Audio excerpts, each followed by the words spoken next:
You have to start the intro though. Me? Why do I have to Yep. start? And we're Hi, the I'm Grumpy Dungeon I'm Masters. I'm I'm Jay. I And I'm think. Chris. Man, you sound just dead inside, completely defeated. I am dead inside. I feel completely defeated. Well, this is going to Uh, make for a wonderful podcast. Well, I mean, I had to do the creative write up for Shadowmore, and that drained a lot out of me. Uh-huh. And I'm And you've also been working doing lots of creative writing for your thing for the for one shot. weeks now. Yep. And I think there's always a point in time where everyone who is doing creative works just bottoms out. It will And it will definitely drain you. And that's why most professional writers have a very set schedule and method that they go through on a daily basis. yeah, right now my set method and schedule is just do it all as fast as possible, and hopefully it comes out good in the end. Yeah, like if you listen to Stephen King or any authors, they have a tendency to wake up in the morning, drink some coffee, eat some breakfast, go for a walk, come back, write for 4 hours. Just that 4 hours they actually work, and that's it. They and when they're writing, they are only writing. There's no distractions. There's nothing else going on. Well, I definitely can't do that. Oh, that's I why can't you're work not a in. professional creative writer. So Well, I mean, I technically am a professional writer, yes, that's why I said and creative, and I mean it in the yeah, in the creativity aspect of it. um, I have to be distracted. If I don't, like, if I don't have that intentional, like, almost distraction Hmm. of my own making, and it could just be, let's say, YouTube playing on the side or something like that. I will find myself spiraling and not being able to focus. Whereas, like, if I can just like spend a moment or two watching Grand Pooh Bear die to a Kaizo block, that seems to be enough for me to keep my main focus, like most of my attention on what I'm doing. And I could do that for 8, 10, 12 hours at a clip.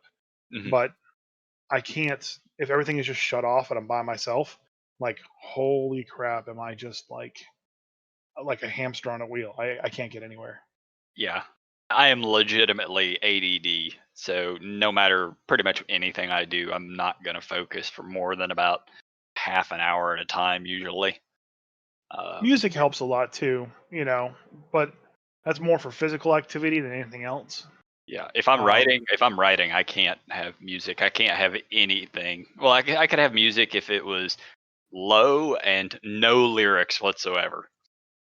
See, I find that like when I'll have music on, more modern music, Hmm. even mostly just instrumental or classical music, my brain has to process that, and there's emotion that comes with that. So that's harder for me to work with than something that's just visual.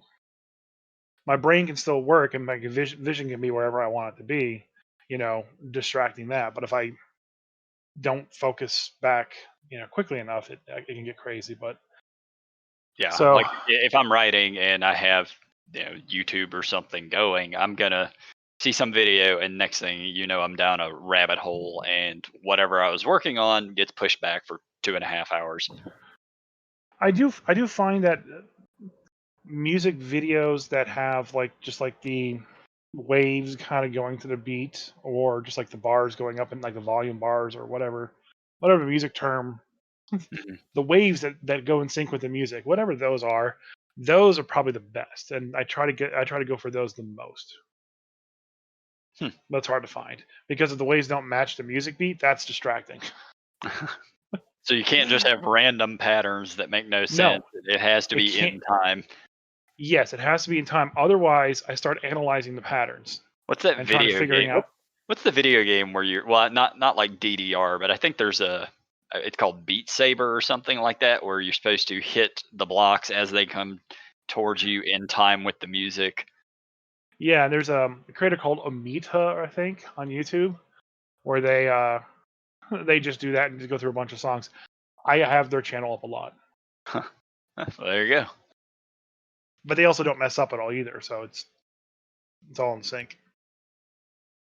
I used to play DDR, like Dance Dance Revolution, a decade ago or so, and God, I was terrible at it. I have no rhythm.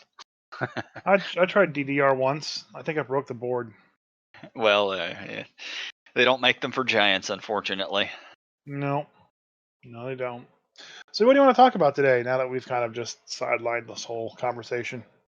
So there's a couple things. One, Tasha's was finally released, so I have a physical copy here in front of me, and I love every moment of it. Mm-hmm. And then we can also talk about player death, or excuse me, not player death, character death. Big difference. Yeah, you're killing players in your game.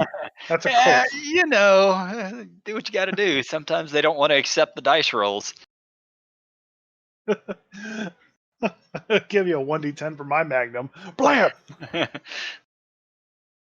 All right, so Tasha's then. I think we talked a lot about Tasha's. This is probably the last time we talked about We Tasha. have talked a lot about it, and I'm going to focus more specifically on things that are in the book that we have not particularly discussed because we had never seen the physical copy of it. Okay.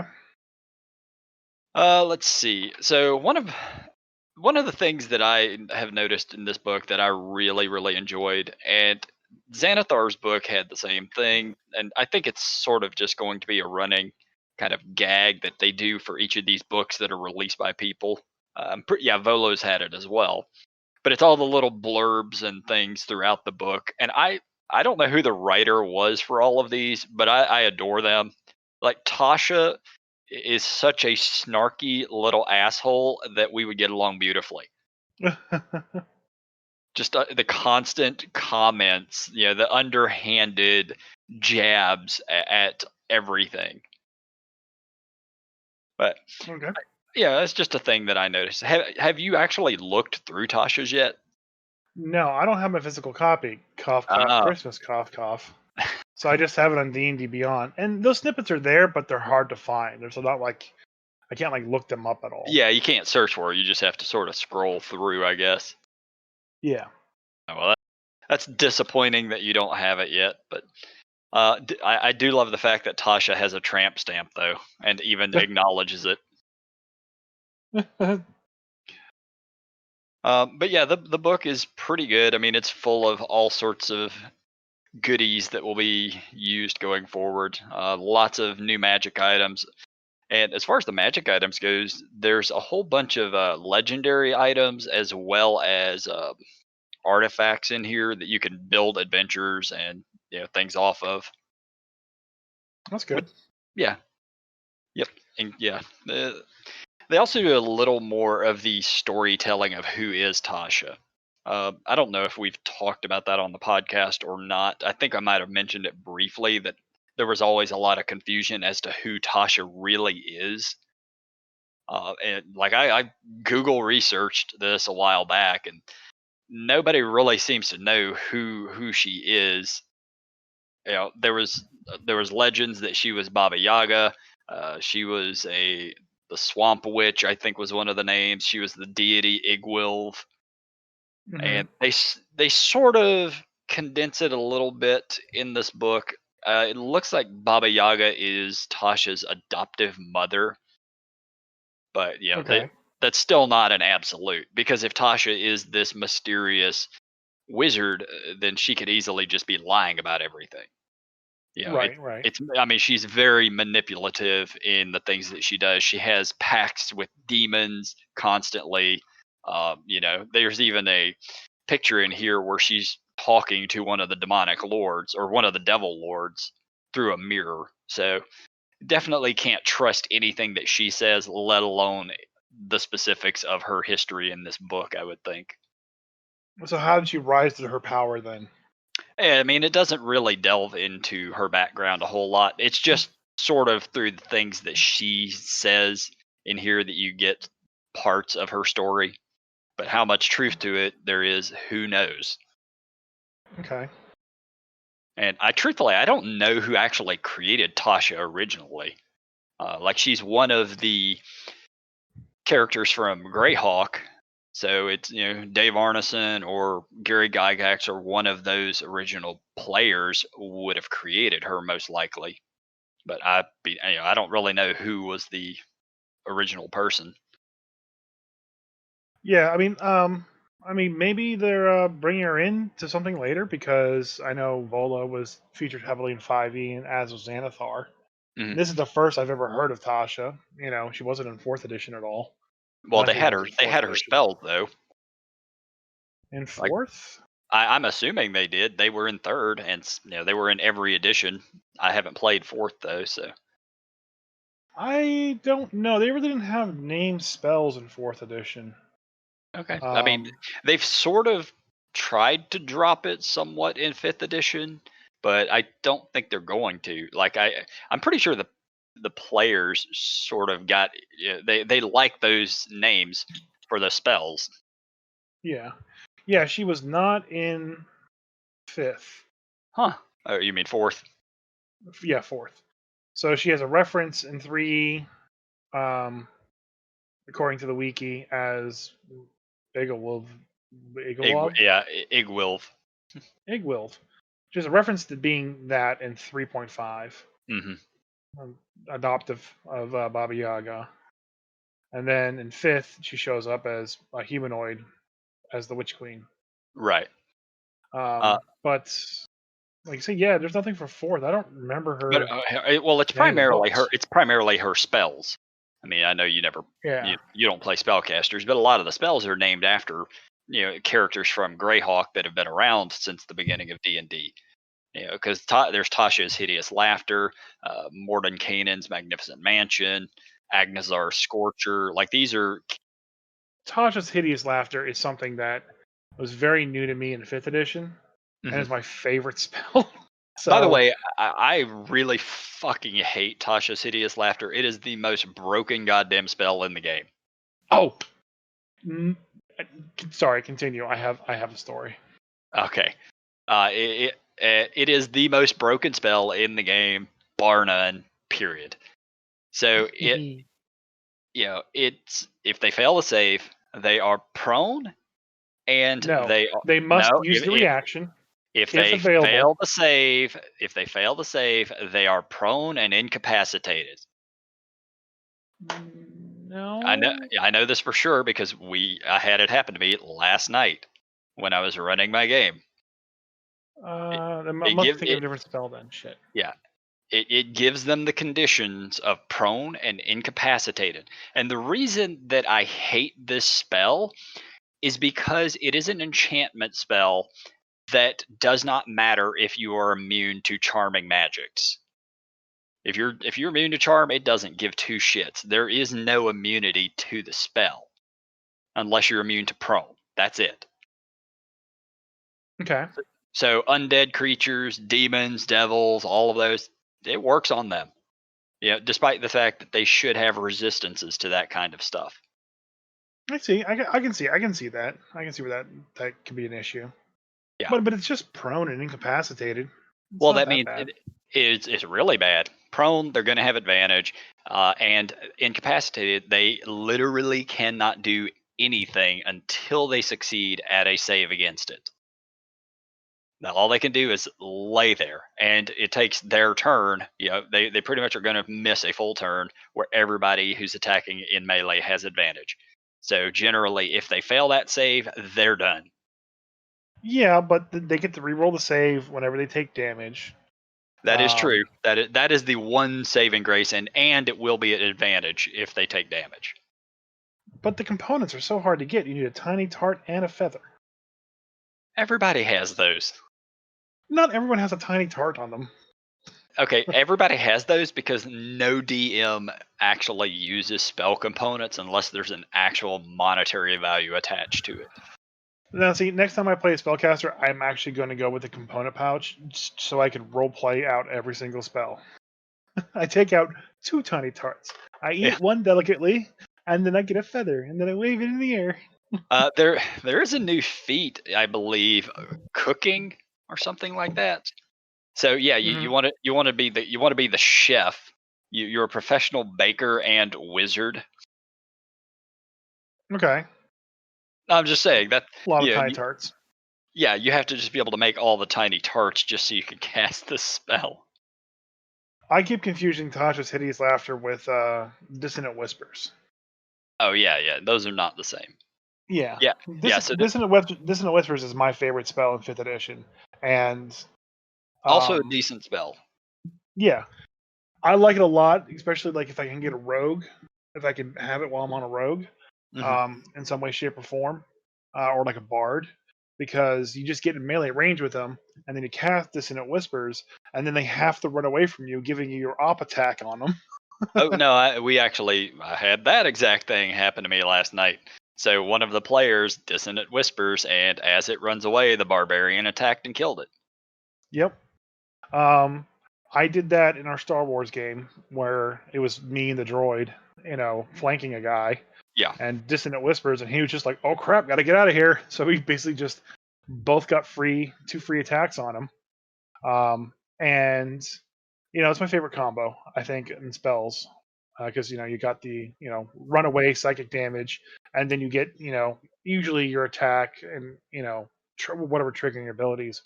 But what's funny last night though is our group was fighting a boss for end of a quest line, and they were having a considerable trouble fighting it because I had statted out the boss monster for 5 players to fight it, and they decided to go, nah, 2 of us ain't gonna do shit.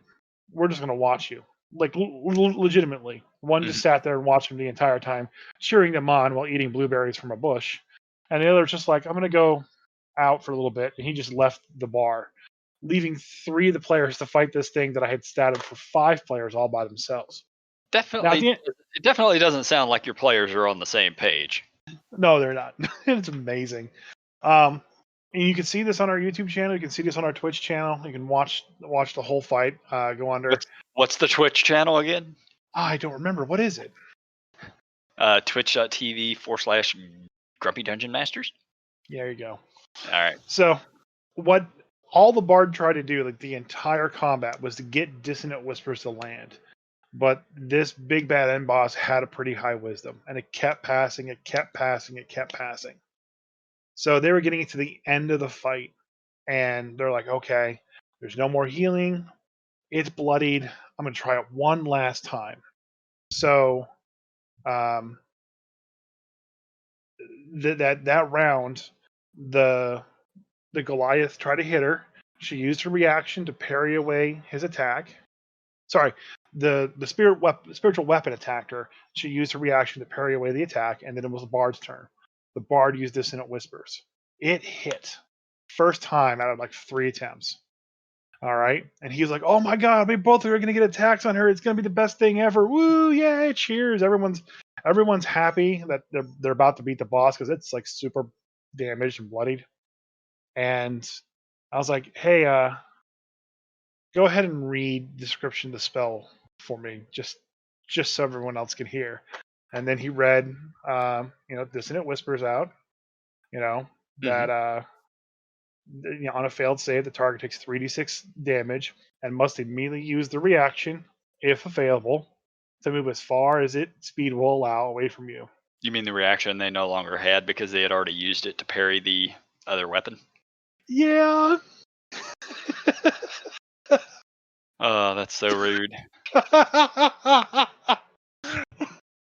It was. Oh. I hate to say it. I hate to say it, but know your spells. Know your spells if you're Like playing a spellcaster. you could have put that clip on Watch People Die inside, and it was just the best. The damage still went through. Um, the next round came around. Actually, the big bad boss goes right after the bard, so it turned around and just laid the bard out for doing that. Did Like did you how have any characters die this time? I did not have any characters die, just that one bard falling prone. Did you have any characters die? He I asked, did. setting up the I next did. segment. I sure as hell did. By the way, I had your stream going last night Yeah. while I was running D&D. I had your stream on in the background, and I love the fact that on the screen you had death count 2. Yeah, I put that up when we had the 2 players die. I just didn't take it down. I'm just gonna leave it up. No, you should leave it the entire campaign. Like just keep a tally of how many people actually lost characters in this thing. So I did, in fact, have my first character deaths of Icewind Dale last night. And I obviously I'm not going to go into all of the details, but Icewind Dale is not forgiving whatsoever. And I, as a DM, am rather forgiving. I will try my best to give the players opportunity to survive situations. But sometimes you get into dangerous situations in it, and the wrong move or not, just the wrong planning can easily lead to just the whole party wiping out. It easily could have been an entire party wipe. Luckily, two of the characters did manage to escape. Two of them were killed, unfortunately, and one of the characters who did escape is like the player made perfect sense when he was saying it, but that character is likely to retire from adventuring because they feel responsible for the two that died. And it does make sense because it was that character that talked everybody into going to that adventure. And it was constant badgering of we're going to do this, we're going to do this right now. So everybody joined in, and then two of them didn't walk away. So now the two players and probably the other one who was playing the one that got away are going to make new characters, and they've already got the ideas for what they're going to play next, which will be fun because now they actually have access to everything in Tasha's. Yeah, one of my players asked to actually swap from his I don't know what he was before with his fighter to actually swap Rune Knight. And since we just hit 3, Hmm. I was like, sure, go ahead, swap over to Rune Knight. And Yeah, that's yeah. If you had just hit 3, all right, fine. My players had yeah. already they were just hitting 4th, so I wasn't going to backtrack. And I gotta kind of put the feeler out there. It's like, hey, if any of you guys also like really feel the need, like there's something in Tasha's that is just much better for you, let me know and we'll discuss it. And there's a couple ideas thrown out, but no one else was like very like I have to play this new subclass, except for him. And his character makes perfect sense with the subclass that he chose. He chose Rune Knight, being a Goliath, who's covered in essentially runes. It just Oddly enough, fit real well. one of the players that or one of the characters that died, his player is now making a Goliath Rune Knight. Yeah. So So I'm all for that. yeah, He's role so playing that Goliath really well. I think it's very important. It doesn't seem like there's a lot to role play when playing a Goliath, but it's not like you're just a big dumb brute. There's a very particular cultural mindset that comes with playing a Goliath, much like a Drow, hmm that carries over to the daily life. Like if something's not going to be a challenge, you might not care to do it. yeah, There's a couple other weird nuances, and he's playing it very well so far. yeah. If you're going to play one of those special races, make sure you read up on that race. They not all of them are the same by any means. Yeah, if you're Yeah, yeah, people tend to have a tendency to just play elves and dwarves. Dwarves less so, but people who play elves and half elves, they tend to just play them a lot like humans.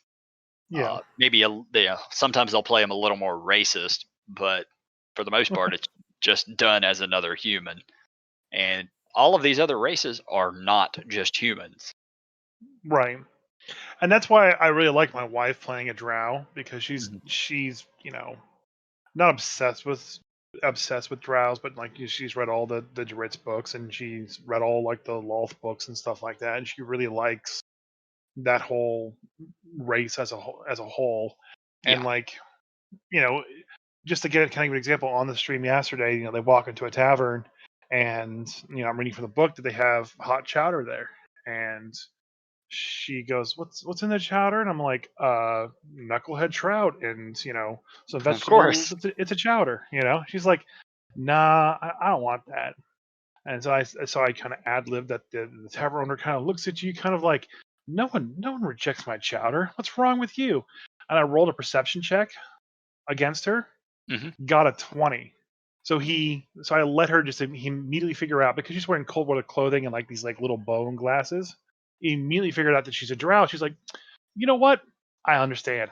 I can add mushrooms. I got mushrooms that I could put in the chowder. Would that do it for you? And then she was like, oh yes, I would love the mushroom chowder. And So I made her a bowl of hot mushroom chowder. drow And love mushrooms. drow love mushrooms. Mushrooms So and fungi and lizard and I meat. and like those kind of interactions won't happen unless you know exactly how to play the race that you are.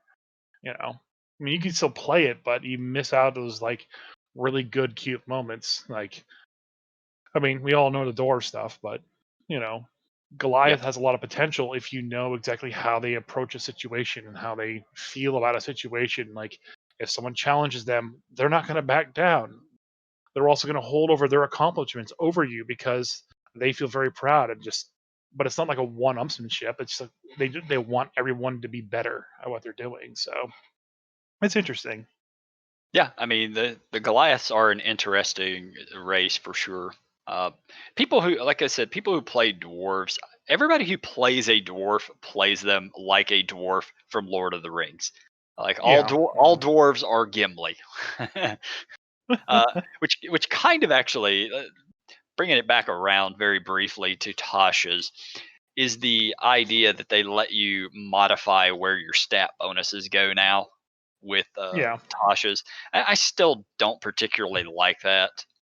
Like I understand not every dwarf is going to be exactly the same, but you get a dwarf by that constitution modifier. That's just sort of how that race is designed. You Yeah. get all elves should be more dexterous. This is a fantasy game, so you're allowed to have things like that. One option. And Go ahead. I was gonna say, and I think like especially with your first couple of characters, it makes a lot of sense just because you're just gonna be a random run the mill Hmm. dwarf. When you start designing your 17th dwarf, now you want to play the dwarf time traveler that's also a BMX rider. And because he's from the future, he didn't really drink much except for like hot Earl tea, and so he doesn't have the constitution. But it becomes more of like a min-max game than I feel than any other reason. Oh yeah, absolutely, I know there are absolutely. other reasons out there, and I understand what those reasons are. But I figure it's more of a tool that's going to be used by min-maxers than people who want to develop a uniquely interesting character, not tied down to the, the core structure of the races. So as soon as Tasha's hit, immediately, like within the day, my min max player, he's like, so about this custom lineage thing, can I use it? And immediately I shut that shit down. For those who aren't familiar, the custom lineage is an optional thing in Tasha's it's build your own race. That's what it is. Like you choose your creature type, your size, your speed, your what ability score increases. You get a feat of your choice to start with. You get some variable trait such as dark vision or proficiency in a skill, and you get to pick what languages you start with.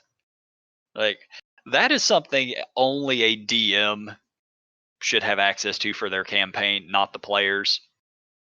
I don't want my players just creating their own race. See, I did something like that too with in fourth edition with my Warforged Earth Elemental. Hmm. We're in this custom homebrew campaign. So I'm like, well, I want to play Warforged, but you don't have Warforged, and here's an ability here or feat here that lets Warforged kind of like become an element. So I'm gonna take that and be, a Earth Elemental / Warforged construct. So I got all the Yeah. amazing perks of being a a Warforged, plus the ability to like walk through walls. So dungeons be damned, I guess. I mean, look, if the DM was fine with it, that's really what matters. Myself as a Well, dungeon master, I am not good with allowing players to completely make their own races stat wise. If they have a awesome fucking idea, like I want to play a Warforged Earth Elemental, and they come to me, then we can work that out and make it happen. but I'm Well, not I'm not going to give them free reign to make whatever they want. that was the campaign that ended with a PvP session, and how the second half of that, and we talked about the PvP session in an earlier podcast, but it ended with me grabbing all the dragon gems that we were supposed to be acquiring, stuffing them in my chest cavity because I had a storage chest in my Oh chest yeah, I cavity. remember the story, man. That was a while back when you told me this. Yeah, and then I basically just earth walked down to the core of the earth and hid there forever, essentially dooming the planet for not being able to gather all the dragon gems. Now, DM can hand wave whatever he wants from that point forward, but you know what? If you're gonna try to murder me, I'm just gonna take the gems and run. Stick around and let you kill me. Party be Right. damned. I'll let the world burn. I'm at a point right now in Icewind Dale that I really hope the players don't die again, and um, we're almost done with chapter 1, just on the brink of chapter 2, and I I don't think they will unless they do something really stupid, Yeah. like It's your group did. That sounded really stupid. You told me the details offline, so that's it still a possibility. it wasn't necessarily really stupid. Like the situation they got in is one that absolutely can be dealt with. But Yeah. everything that could have gone wrong did go wrong in that scenario. Like literally, it was just sort of a couple of dominoes that fell right into place that sent it crashing down. Um, yeah, and I think that from what I can tell, just reading through Icewind Dale, there are a number of scenarios that are that way. Yeah. Like even a random encounter. I've looked at the random encounters, and there are a couple of them. One of them absolutely is, if you just approach it the wrong way, you'll die. You will straight up die. Yep. So I think it comes down to what we jokingly refer to at the Shadowmoor LARP is they're just taking the physical challenge. Yeah, it is definitely. They took the physical challenge and lost. That's what happened. There was a lot of Icewind Dale, and DM should know this, that it's basically set up where the physical challenge should not be an option on the table.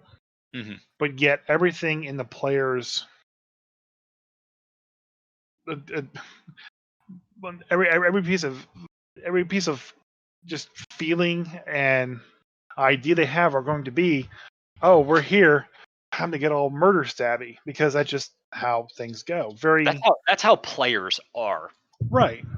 So you have to really set it up that like, hey, there are other options than, you know, pokey pokey, stabby stabby. Yeah. But So at the same sometimes time, there are sometimes it's better also to just run away. That is yeah, running away is a thing that you can try to do, and sometimes it will pay off.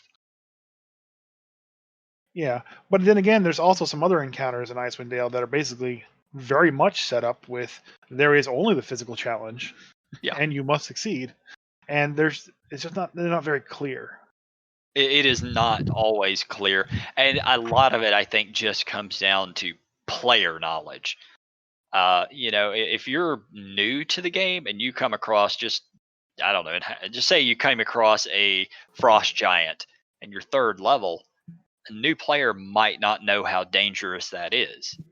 And a longtime experienced player is going to have an understanding of, okay, those guys are powerful and we probably do not want to fight this thing. Right, right. I think a lot of passive insight checks, very low DCs, is pretty much a requirement from a DM side if you have newer players. It's not a bad idea. I hadn't even considered that. Mind you, I don't have new players. All of my players are experienced, but yeah, for Just somebody, given the Star Wars, I have a bad feeling about this. they Whenever, yeah, the scenario they ended up in, they all knew how dangerous it was. They right, they they definitely were quite aware of the risk they were taking. and But don't accept it's what my PC would do as an answer, unless it is what the PC would do, and then let them do it. I mean, the scenario they were in, it was absolutely what the PC would have done to getting them there. They had a reason for going there. It oddly enough, it didn't pertain to one of the secrets. They had just come across something in one of the other locations that sent them down that path. Yeah. And that's actually one of the good things with the book too, is just everything it ties together kind of in a way. A lot You of it know? does, yeah. Oh yeah. Um I had a couple secrets that I had, not secrets, but a couple quests that I had given out to the players. And unfortunately, like all those seeds that I had given to the players were the players that died. Oh, Ain't gonna have that stuff around again. yep. Yeah, so now I get to hand out new secrets to new characters. So that should be interesting. Gives me more goodies to play with. Yeah, as long as you get it all set up in time. Oh yeah. I've got a couple weeks. We're supposed to play the other game next weekend. So, and I Yeah. think I should have a fifth player joining in next game session. So that'll be nice. Makes it a little easier on the party. Yeah. That's for sure. Yep. Five. I think is the right D&D number. 7 is absolutely the wrong number. 9 is not workable. No, hint, Star Wars, too many players. But No, I mean right now we've gotten kind of it figured out. I think it's flowing well. I Um, don't feel it is at all. I feel it is. I mean, our friend is doing a very good job balancing the encounters for like Oh everybody yeah, that's there. yeah. The And the challenge is fine. I just don't feel the game flows well because there's too many people. yeah, well, I don't think any RPG system works well with that many players. Yeah.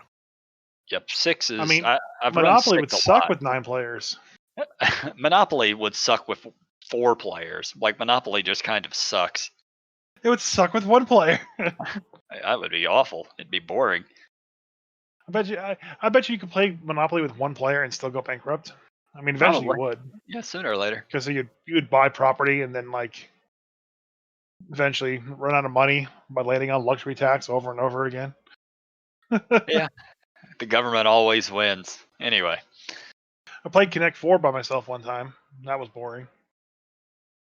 I won in 4 moves. Yeah. Actually, 5. It's like trying to figure out which way an elevator is going and you have 2 choices and still manage to get it wrong. See, I put down the 3 and they were right next to each other. I was like, okay, I got this. And then I dropped it in the center. So it's like a little triangle. And I was like, oh, I messed up. So you haven't really looked through the book yet, the Tasha's book. But have you Not really, actually no. read up on the mimic colony? No, it's on my list. It's 100. This is probably the greatest enemy of all time. More so than the Okay. Tarask, more so than Durger. Don't you talk to me about no Tarasks. It is literally a whole bunch of mimics that get together and form a colony, and they pretend to be they pretend to be locations, a farm, an inn along the side of the road, things like that. And as travelers come by, they hang out and then they devour them. Okay. I mean, just think about that. Yeah, I it's mean, it's a it's a brilliant idea how to mimics eat. They pretend to be things. Well, one mimic is reasonably easy to kill, but if you get 200 mimics all pretending to be a house with a front porch, yeah, they serve you tea, things like that, and then it chomps down on you while you're enjoying some tarts and snacks.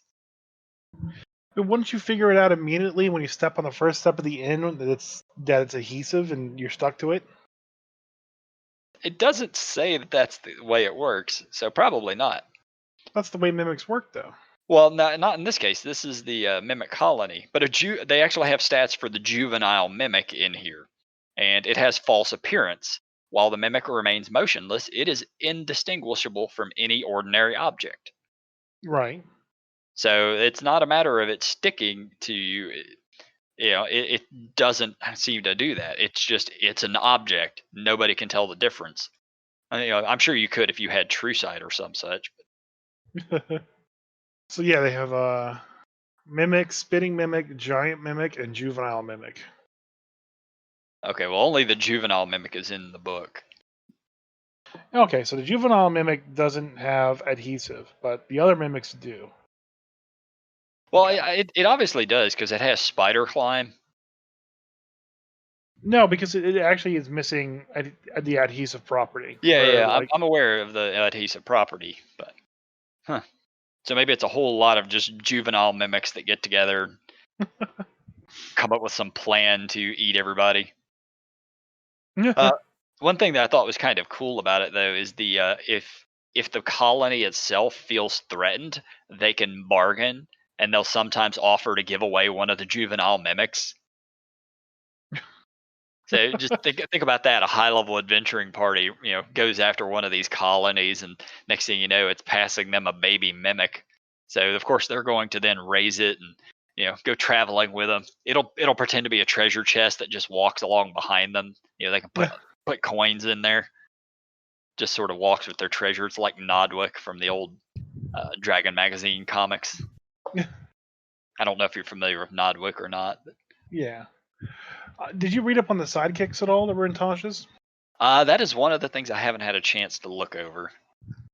Why have you looked at No, it yet? I just wondering if they were useful or not. I don't know. I'll look over it this week and we can talk about it on the 2 podcasts from now. Next week is we have a guest. We'll have a guest for next week. By the way, let me go over this real quick while I'm thinking about it. Our guest next week will be Bruce Burkhart, who is he does a podcast as well called Drunk with Buds, and they apparently have already been promoting us. So let's at least throw that out there. If you like beer and Dungeons and Dragons, that's what the podcast is about. So check it out, and maybe at some point we'll go on there. The biggest problem is I don't drink at all, and I don't really think you do either. So No.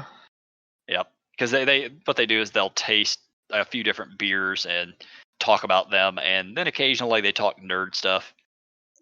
Because like most of the people that do the podcast are a bunch of D&D players. So, yep.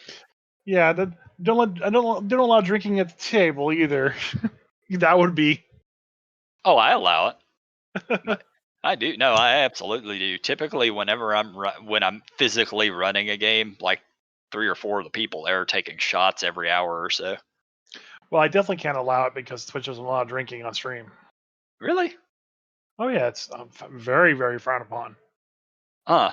Okay, so if I ever decided I was going to drink on stream, I'll just make sure to have a sippy cup or something. They won't know what's in it. The sippy cut is just a bottle of Grey Goose, and just like, yeah, I'm good. Yep. Just like every adventurer, I'll be drunk while streaming. So how far along is your group in Icewind Dale? Because you only play every other week, and I feel like I'm just so far behind. So it varies. Sometimes we do 2 weeks in a row. Sometimes it's every other week. Yeah. But yeah, we just left Icewind Dale. We just left 10 Towns. So they're only 4th level, so you're not far behind. Okay. They just hit 4th level, and they've run 1 full game session at 4th level. Yeah, because I think they are going to complete the next part to reach 4th level next session if they don't dilly dally, which I mentioned to them.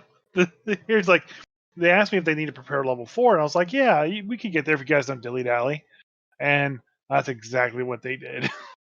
Yeah, it sounds like whereas my players are staying on course. They're on topic. They are not screwing around. Like the only sidetracking we seem to do is when they have to make a stop to buy stuff. By the way, that's one thing about Icewind Dale.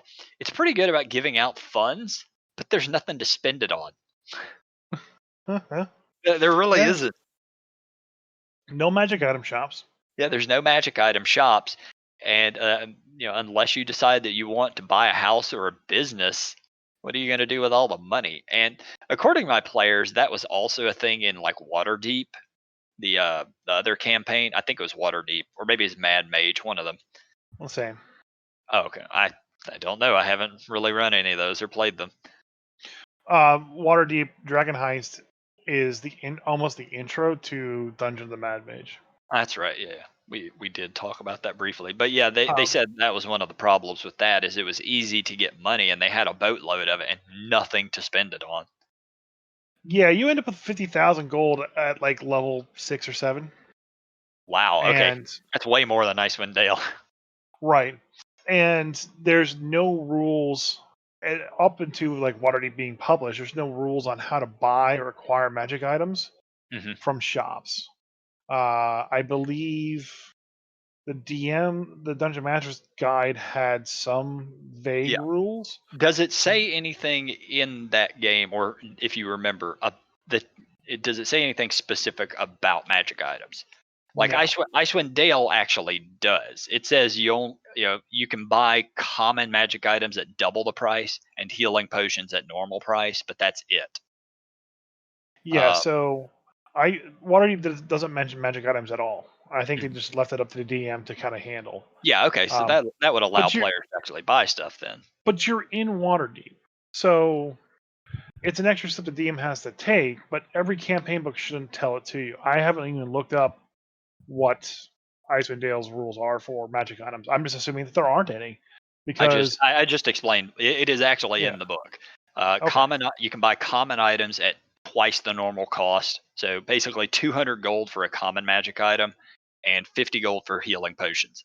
That's the only stuff that you can buy as far as magic items though. so when it says common magic items, If you go to Xanathar's guide, there's right, actually a list of common magic items. right. So I actually don't consider that a magic item.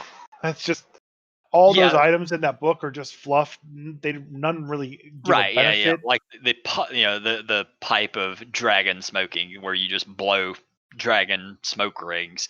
Right, Like that. right. That's the equivalent of most of the items that are in that book. They're just fluff. I was referring to uncommon magic items and Yes. higher.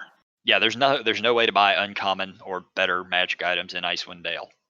But there should be in Waterdeep. It Waterdeep, just makes sense. absolutely yes. Yeah, I Right. think there should be.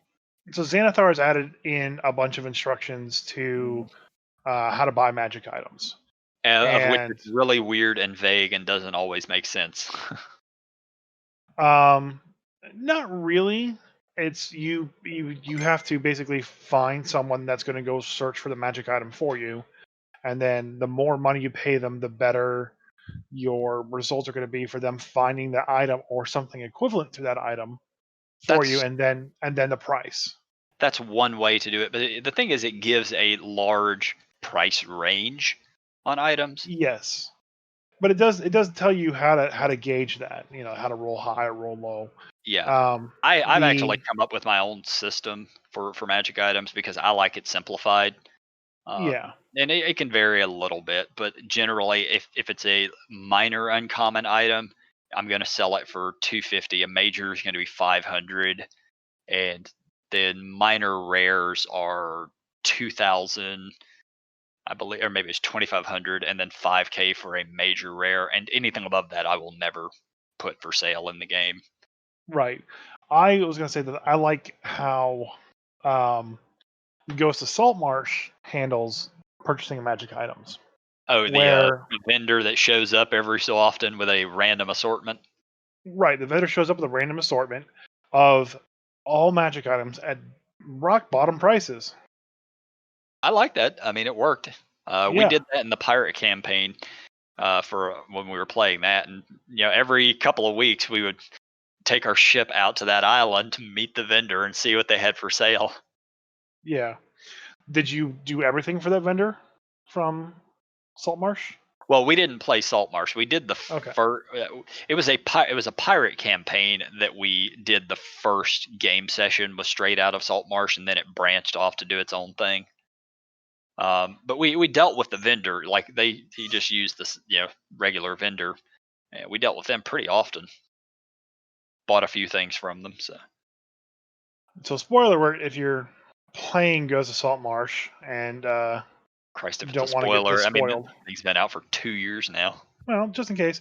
So the reason why the vendor in Ghost of Saltmarsh can offer you magic items at rock bottom prices is they basically put a scrying spell on all the magic items, so they can watch you wherever you go and whatever you do, and then they use that to their advantage later on, or just to come collect the items once you die. Very smart. Yeah, I mean that is definitely a way of getting your items back and then blackmailing somebody. Yeah, absolutely. Yeah, I was joking with my other DM that the whole thing with the mimic colony. Sorry, I'm backtracking here. My brain just went right back to it. But we were joking about the fact I used to play the epic level sorcerer with the I had persuasion out the ass. The character did he ran the brothel slash bar and so forth.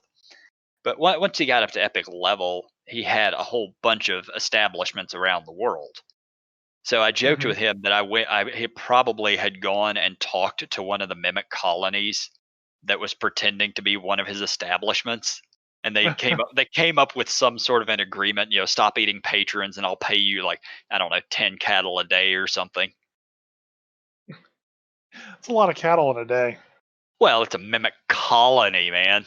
How many do you think that thing's gonna eat? I mean, it's the size Two. of a house or a rather large brothel, as it were. Well, I mean, like, how much can one patron really give you? Depends on the They size come, of the patron, I guess. they come in, they spend like what, maybe 2, 3 gold at max, carrying Uh, what, maybe a couple magic items on you. How much does a cattle cost? Like 30 gold a head. Oh, how much does a cow cost? Hadn't thought about that. That's a favor for the mimic, where you could just have the mimic eat the patron, and then just have them spit up the stuff they can't digest, like the magic items. Hmm. Well, It's yeah, much. but the problem was the sorcerer I was playing was not evil. Oh, that's not an evil act. I mean, you can't stop a Eating mimic colony. patrons and then selling the magic items they're carrying is definitely an evil act. No, dude, you can get a donkey for 8 gold. That's a donkey. We're talking about a cattle. Oh, they You don't don't have eat a donkey. they don't have cattle in here, so yeah, you could probably roughly assume that a cow is about 10 gold. No. How much is a horse? A pony is 30 gold. Cool. How much is a horse? A draft horse is 50, but a draft 50. horse is actually designed for riding. It's Right. trained and so forth. So I would put the cattle then, like an actual cattle, well above a pony, but maybe below a draft horse. Nah, you So could. Yeah, I 40 don't think gold. so. I would say 10 gold. What use is a pony other than sitting in a merry-go-round with a little child on its back, walking Po- in a circle? Ponies grow up into be horses. No, ponies don't grow up to be horses.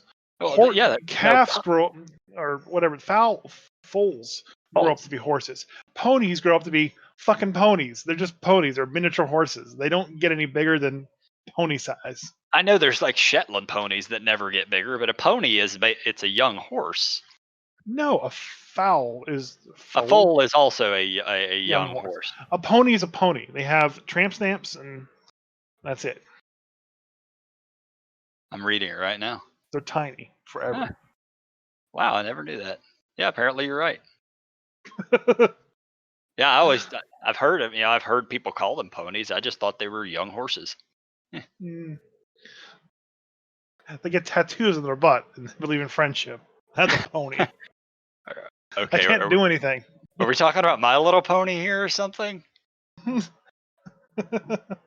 Wow, this conversation went down the shitter real quick. So speaking of evil acts and stuff, Oh you can yeah, that's right. watch Go this ahead. on the stream. I had the guard the bard was a neutral good, and they committed an act and decided to not knock unconscious and instead murder um, a citizen of one of the cities, and um, And this whole the vague citizen booking the thing citizen sucks. I will say that the citizen did drive the conflict to start, but I gave them the opportunity to resolve it without death, and they still chose death. And the reason they chose death makes perfect sense.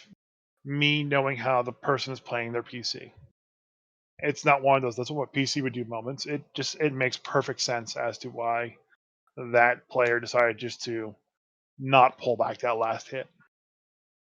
So the neutral good bard. So they were actually in a Northlook Inn, and there's no patrons in at the time because it was very early morning. And um, the who are the two older Muppets? Oh, Statler and Waldorf. Yeah, I actually have them in the Northlook Inn, sitting by the fire, making comments the entire time. And so they witnessed the situation. The barmaid witnessed the situation. The chef overheard the situation. Maybe some other adventurers in the bar heard it. Who knows? But the bar owner immediately comes out and extorts them for some money for his silence. Immediately, he's that's the character in the book. Yep, Um, I know which one you're so talking about. so um, Statler and who else? Waldorf. Yeah, they're just sitting there. they're, just, they're just sitting there. They didn't make But the fun of bard, them. oh, they did. Yeah, Okay. I can't remember. I can't remember the joke that I said. Um, but I said some joke and I did the dumb line. Oh, yeah. Yeah. So then the neutral good bard decided the best plan of action was to hide the body. And he drove the body around, found a snowbank, buried her in the snowbank, and decided to ride off. Um, I'm so glad Getting you brought away this up, cleanly by with the way. with the crime, job I'm, done. So I told him he had to lose the good.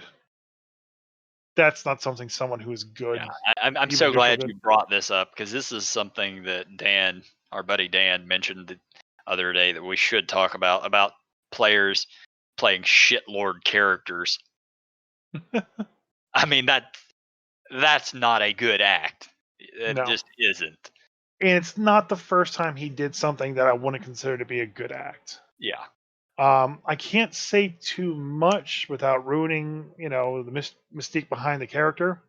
Yeah. But there's a number of things that are just like a good person wouldn't be doing these things. So, but Characters do that a he's lot. yeah, but he's not evil per se.